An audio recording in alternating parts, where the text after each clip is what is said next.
Amanya bampita Weasel manizo aka Seguya Douglas era okusinziira ku incident yabaddewo ku weekend ntuusa okwetonda kwange eri mwana wange eri sister wange Juliet Zawedde ebyabaddewo tebyabadde birungi namuwebudde famire ye mama we bataata bano nabayisiza eri era ntwala okwetonda kwange sabadde mu mbeera ntuufu weekend which yabadde mpanvu mama Juliet n'amaaso nga sigala ndi ate njagala okweyanza bambi okulabirira omulwadde sisali kusasudde lweta ate nanjogera ebigambo ebyenkana bwe bityo era nsuubira mami wange asobola okunsonyiwa ebintu bigende mu maaso kuba sisita wange mama wange ate tukyali omu kwagala nnyo mami nsaba kunsonyiwa.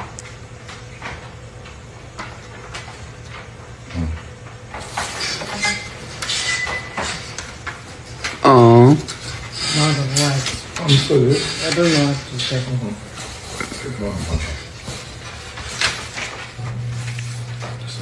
Just